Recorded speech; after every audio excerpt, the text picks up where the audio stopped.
Hello everyone and welcome back to a brand new video. Today we're starting the year off with something new.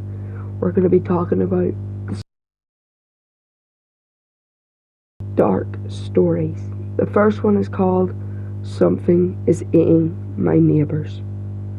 I first noticed it last Tuesday morning when I looked out the window and saw that Lewis, the young man in the apartment across the street, wasn't on his balcony by 7 a.m. waving to that bald figure with his fluffy bathrobe, coffee cup and newspaper had become part of my morning routine, and his absence bothered me more than I would have imagined. It was through without me noticing some subtle and sinister change had taken place in my world, throwing it into a disquieting new orbit. The apartment 2 stories above Lewis had also gone dark. 2 kids lived there, and they were always up to something, sticking their drawings to the window, jumping on the beds, or singing into a child-sized plastic karaoke machine. Now, however, there was nothing but blackness in their rooms, and an ominous breeze seemed to blow through their white curtains, even when it rained on Wednesday and Thursday.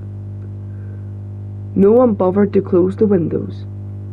Worse still, when I rang Lewis to check on him, with no answer of course, I saw that his mailbox was stuffed full of mail and newspapers. Lewis was so mentalist I could have set my watch by him. There was no way he could have left without putting a hold on his previous daily mail. Even so, I didn't really start to worry until the noise upstairs came to a sudden stop. The 20-something couple in that unit had a very active lifestyle, getting up early, working out in the middle of the day, and hosting parties late into the night. From the sound of it, they also had a very healthy relationship. Lately, however, there's been nothing but silence. If I hadn't started working remotely, I doubt I would have paid attention to any of this. But now that I'm trapped in my apartment with nothing but time, these little differences became all the more clear. They make me remember things that at the moment didn't seem important, but also things that I prefer to forget. There are also a lot of apartment buildings on this street, some old, some new, without even alley to divide them. Without looking out the window, it's clear how easy it would be to move from one building to another. There are rooftops, sewers, and even empty gaps beneath the buildings. When I had the bathroom redone, the back wall had to be removed. A middle-aged plumber on his smoke break pointed through the gaping hole in the tile wall.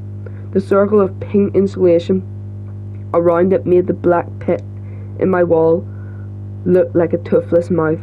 Inside was a 3-foot gap filled with a tangle of pipes and dusty spider webs. I once pulled a rat as big as my arm out of the space like that. The plumber exhaled a cloud of smoke. Another time we found a bedroll, a bottle full of piss, and dirty tissues on my other side or someone's wall. That's the thing about these gaps between buildings. Anyone or anything can live there, and there's no way to know until it's too late.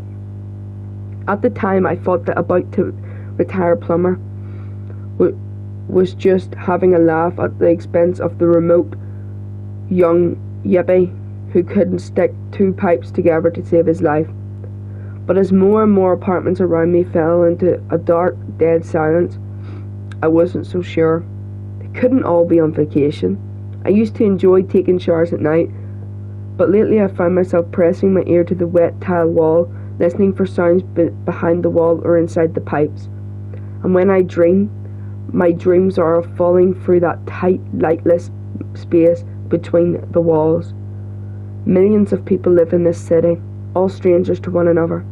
And if one person or even an entire family went missing, how long would it take for anyone to notice?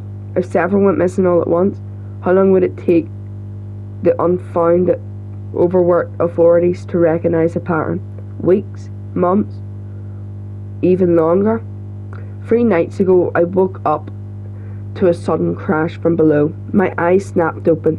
I lay into the darkness, heart pounding and paralysed with fright, as something heavy was dragged across the floor of the apartment beneath mine. I finally mustered the courage to get out of bed and investigate, but by then I was too late. Standing in front of my neighbour's bare wooden door, I realised how alone and unarmed I truly was.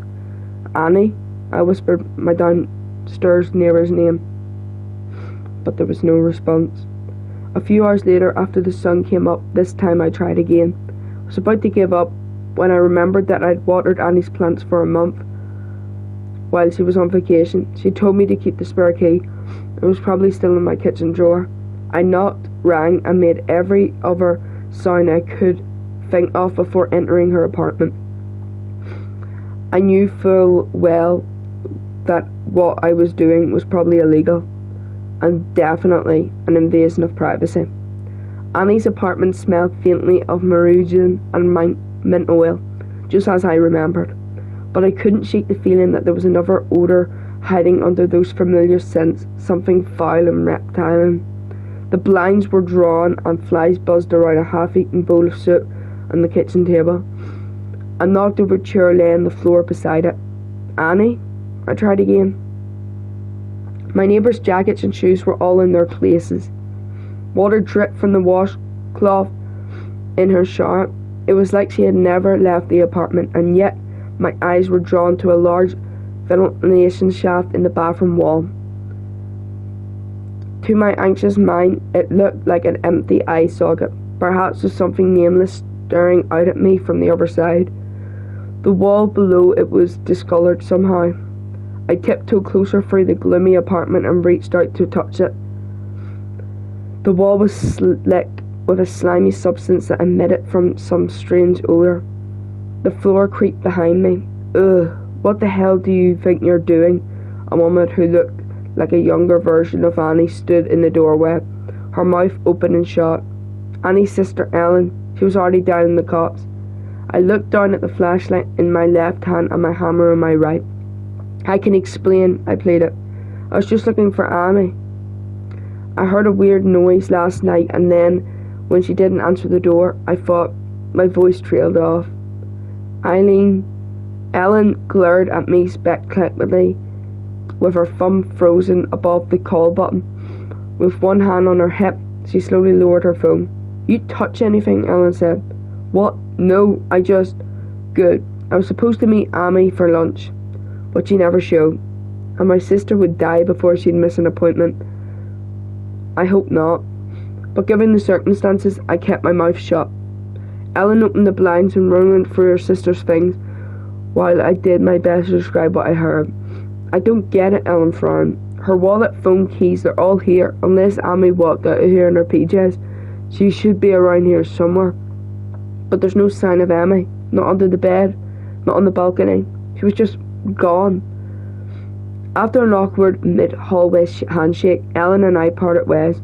I still wasn't sure if she had planned to go to the police, and if so, I didn't dare to share my theory with her. But that weird mucus was still thick on my fingers. After a fitful nap, I decided to ask the older couple across from me if they'd seen or heard anything. As I crossed the corridor, however, a horrible thought struck me. What if they didn't answer? What if I was the last one left, alone in the building with whatever had taken Amy? The 2 minutes between my knock and Mary Pogue opening her door felt eternal. I dragged myself out of my paranoid thoughts and tried to smile. I told Miss Pugh that I'd heard some disturbing things lately and asked if we could speak somewhere private. She motioned me inside and put a kettle on. Her husband had gone out, but would be back shortly. "When was the last time you saw Amy?" "Yesterday night. She was struggling with some man on the phone." Miss Pugh leaned in close. "In situations like this, it's always the boyfriend that trusts me." I went to the gym to shower. I couldn't stomach being naked and alone with whatever might be on the other side of my wall. On my way home, I found Miss Pugh, well dressed as always, being helped into a waiting taxicab. She waved me over. "I meant to tell you," she practically shouted out in my ear, "my husband never came back from his work this morning. The police are coming to the park for him and everything. I'm going to stay with my son until things get settled down. Just thought you ought to know." With that, she was gone. A pounding sound was coming from somewhere inside my apartment. 3 metal taps, one after the other. It was no random noise. Something was trying to get in. I grabbed my flashlight, but its batteries must have died after my excursion into Amy's unit. Lost in my own apartment and unable to find a light switch, I bounced off furniture that seemed to have moved during the night until I finally glimpsed a glow up ahead. The hallway. That's where the pounding was coming from. Daylight blinded me as I flung open the front door.